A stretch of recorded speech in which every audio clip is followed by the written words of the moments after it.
Σήμερα έχουμε τον κύριο Μανουηλίδη. Καλησπέρα, καλησπέρα σας. Καλησπέρα. Ευχαριστώ για την πρόσκληση. Ευχαριστούμε που είσαι εδώ. Μπορείς να μας πεις λίγα λόγια για τον εαυτό σου πριν ξεκινήσουμε και τον τομέα ενασχόλησής σου? Ναι, φυσικά. Όπως να ξαναευχαριστήσω για την πρόσκληση σήμερα, είναι ιδιαίτερη τιμή να βρίσκομαι σε τέτοιες, δεν θα το πω ακριβώς συναντήσεις εκπαιδευτικού περιεχομένου, εντάξει, που μόνο στόχο έχουν ένα καλύτερο αύριο για την εκπαίδευση, για την κοινωνία και την παιδεία της Κύπρου. Εγώ είμαι ο Αλέξανδρος Εμμανουηλίδης, είμαι 26 ετών, ανήκω στον τομέα του marketing και των πωλήσεων και από πολύ μικρή ηλικία υπάρχει το επιχειρηματικό μικρόβιο μέσα μου, το οποίο προσπαθώ να το εξελίξω μέρα με τη μέρα. Τιμή μας που σε έχουμε μαζί μας. Όπως είπες, πώς προέκυψε αυτό το μικρόβιο της επιχειρηματικότητας, πώς το ανέπτυξες και πώς προέκυψε αυτή η ιδέα σε σένα? Νομίζω, Στέλιο μου, η λέξη κλειδί είναι τα ερεθίσματα. Είναι τα ερεθίσματα που έχεις από το σχολείο, που έχεις από τους καθηγητές σου, από τους ανθρώπους που σε συμβουλεύουν, τους μέντορες, την οικογένεια, διότι έχουμε ακούσει πολλά παραδείγματα πετυχημένων ανθρώπων που ξεκίνησαν από τους βοήθησε η οικογένεια να αναδειχθούν. Άλλα παραδείγματα που τους βοήθησε η εκπαίδευση, το εκπαιδευτικό σύστημα να αναδειχθούν. Και άλλα που βρήκαν κάποιους ανθρώπους εκτός εκπαιδευτικού σύστηματος της οικογένειας και τους βοήθησαν να κάνουν τα πρώτα τους βήματα στον επιχειρηματικό κόσμο. Αρκετά ενδιαφέρον. Μπορείς να μας πεις, αυτά τα ερεθίσματα που ανέφερες προήλθαν από κάποιο μέσο τυπικής εκπαίδευσης όπως πανεπιστήμιο ή σχολείο, ή όπως ανάφερες και εσύ μέσω μη τυπικής όπως η οικογένεια, φίλοι ή άλλο μέσο? Όλα ξεκίνησαν στην ηλικία, τώρα να κάνω λίγο μια αναδρομή πίσω, στην ηλικία των 18 που τελείωσα το σχολείο και μου άρεσε πάντα και ήθελα πάντα να κάνω κάτι δικό μου. Δεν ήξερα τι ήταν αυτό, αλλά πάντα ήθελα να κάνω κάτι δικό μου. Και εκεί ξεκίνησα να ψάχνουμε, ασχολήθηκα με το εμπόριο, στο να εισαγωγή και διανομή προϊόντων, καθαριστικών προϊόντων, όπου εκεί είχα κάποιους ανθρώπους που με συμβούλεψαν και με σημάδεψαν με θετικό τρόπο στην όλη μου πορεία. Δηλαδή με έμαθαν από το 0 μέχρι το 10 πώς να δημιουργήσεις κάτι, να το βάλεις στην αγορά, να το αναπτύξεις, να το πουλήσεις και τα λοιπά. Αυτή η ενασχόλησή μου, δεν θα αναφερθώ τώρα σε εταιρείες και επωνυμίες, αυτή η ενασχόλησή μου διήρκησε περίπου 3 με 4 χρόνια. Και εκεί κατάλαβα ότι μου αρέσει να κάνω κάτι δικό μου και όχι να είμαι κάπου υπάλληλος κάπου, σε κάποιον άλλο. Όχι ότι είναι κακό να είσαι κάπου αλλού υπάλληλος, απλά αν έχεις το μικρόβιο και θες συνεχώς να δημιουργείς, πρέπει να κάνεις κάτι δικό σου. Θέλεις το κάτι παραπάνω. Δεν θες το κάτι παραπάνω, σίγουρα. Φαντάζομαι ότι σίγουρα αυτή η διαδρομή για αυτό το ταξίδι είχε κάποιες δυσκολίες. Μπορείς να μας περιγράψεις κάποιες δυσκολίες που αντιμετώπισες εσύ μέχρι να... Σίγουρα. Καταρχήν το πρώτο και πιο σημαντικό όταν κάνεις κάτι δικό σου είναι το ρίσκο. Ναι. Οικονομικό, χρονικό, δηλαδή ρίσκο, ξεκινάς, βάζεις ένα κεφάλαιο, πολλές φορές δεν θα βγει αυτή η ιδέα, αυτή η επιχείρηση, αυτό που έχεις στο μυαλό σου, θα αποτύχεις, αλλά εκεί είναι νομίζω το σημαντικό, η αποτυχία σου να έρθει μετά και να γίνει επιτυχία. Ναι. Δηλαδή είναι σκαλί. Είναι σκαλί. Και επιτάνει και ο χρόνος. Διότι δαπανείς πάρα πολύ χρόνο στην αρχή, μέχρι αυτό να μπει σε μια πορεία και να αρχίσει να δουλεύει. Και αν δουλέψει, μετά πρέπει να σκεφτείς κάτι άλλο και να πας σε κάτι επόμενο. Σίγουρα. Όπως και εμένα από την Ελλάδα ξεκίνησαν οι όλες μου δραστηριότητες και τα τελευταία 3 χρόνια είμαι στην Κύπρο, όπου με μια πιο πρόσφατη δραστηριότητα γεννήθηκε, να το πούμε έτσι, επιχειρηματική ιδέα γεννήθηκε εν μέσω του κοροναϊού. Δηλαδή είδαμε ότι υπάρχει ανάγκη στα αεροδρόμια, λέμε τώρα το τελευταίο παράδειγμα, ότι υπάρχει ανάγκη στα αεροδρόμια από τη χρήση μάσκας και έτσι δράσαμε γρήγορα. Επίσης πολύ σημαντικό στον επιχειρηματικό είναι η ταχύτητα. Να βρεις την ανάγκη και να προσπαθείς να την καλύψεις γρήγορα.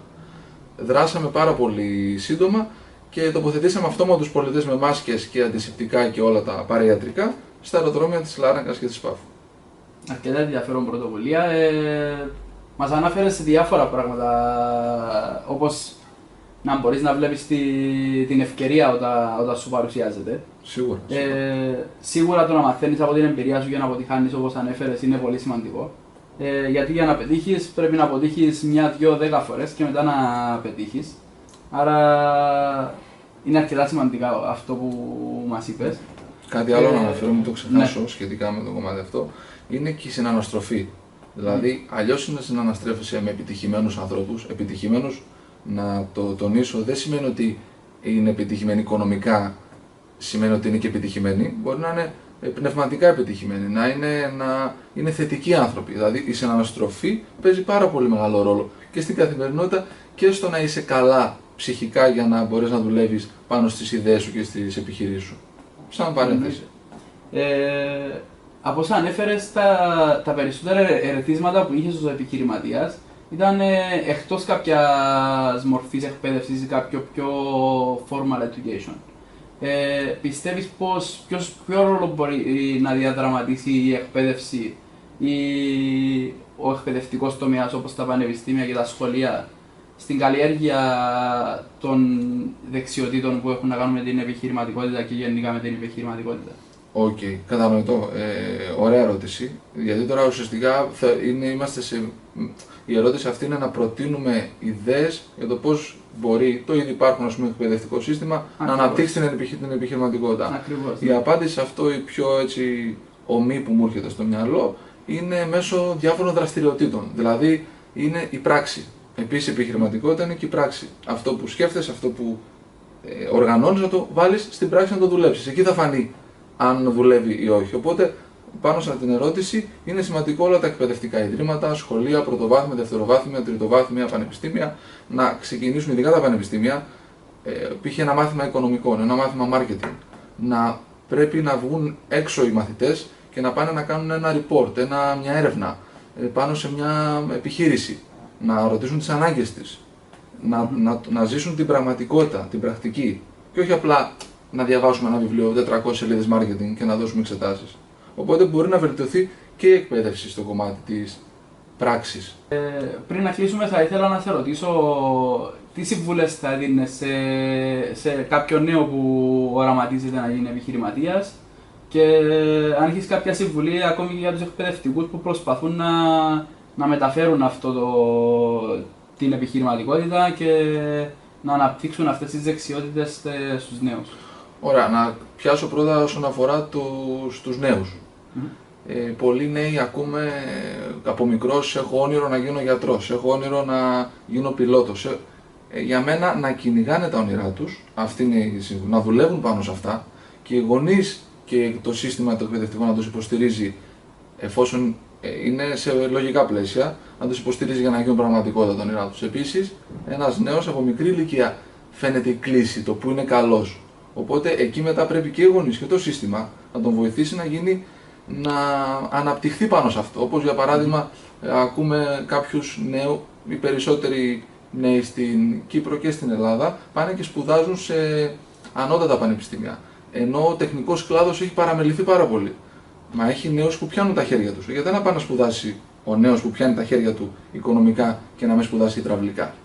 Δεν είναι πιο υποτιμητικό, ας πούμε, το να γίνει υδραυλικός. Αυτό είναι όσον αφορά τους ένα παράδειγμα.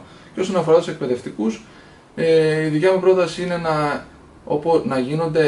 να υπάρξει και ένα ξεχωριστό σύστημα εκπαίδευσης για τους εκπαιδευτικούς που να τους βοηθήσει και να τους καθοδηγήσει στο πώς να παροτρύνουν τους νέους να πάρουν το σωστό δρόμο. Και όχι απλά θεωρία